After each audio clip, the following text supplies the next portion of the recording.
નમસ્કાર, હું રાકેશ પંડ્યા. આપ નિહાળી રહ્યા છો અડીખમ ગુજરાત.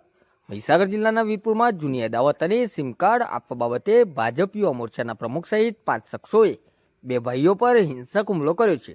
વીરપુર તાલુકા ભાજપ યુવા મોરચાના પ્રમુખ દિગ્વિજયસિંહ ડિંગો રાઠોડ અને તેના સાથીદારોએ એરટેલ કર્મચારી જયપાલસિંહ પરમાર અને તેમનો ભાઈ જિગ્નેશ પરમાર પર સિમ કાર્ડ આપવા બાબતે આરોપીઓએ ગાડી આડી રાખી લોખંડના સળિયા લાકડાના દંડા વડે હુમલો કર્યો અને જાનથી મારી નાખવાની ધમકી આપી હતી.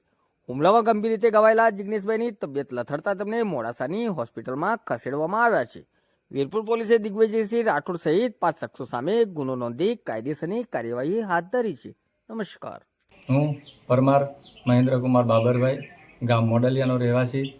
મારા પપ્પા એક્સ આર્મીમેન રિટાયર છે. છેલ્લા 20 વર્ષથી બીજેપીમાં કાર્ય કરતા છે.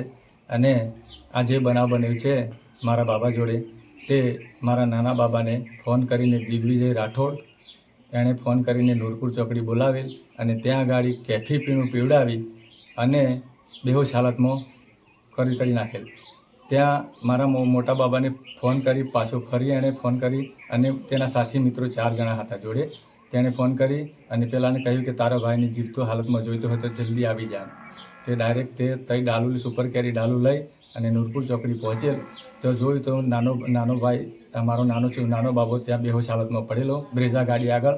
અને ત્યાં જઈને એણે કીધું શું થયું છે એમ પૂછ્યું તો આ લોકોએ ડાયરેક્ટ સુપર કેરી ડાલા ઉપર હુમલો કરી દીધો અને લાકડીઓનો માર અને લોખંડના સળિયા વડે કાચ બાદ તોડી નાખ્યા ડાલાના.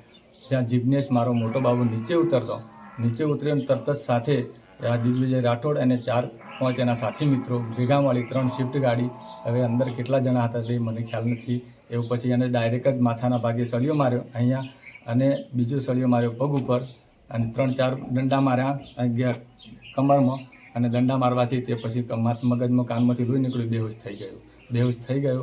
ત્યાં એ નીચે પડી ગયો અને તાત્કાલિક એને 108 દ્વારા મેં દાખલ કરી. મને જાણ થતો મેં ગયો 108 બોલાવીને સરકારી દવાખાના વીરપુર ખાતે દાખલ કર્યો. ત્યાં કેસ ના પકડ્યો, ત્યાંથી લઈ અને લુણાવાડા ગયા. લુણાવાડાથી કેસ ના લીધો તે ડાયરેક્ટ અમે યુનિટી હોસ્પિટલમાં મોડાસા ત્યાં બેહોશ હાલતમાં અત્યારે છે.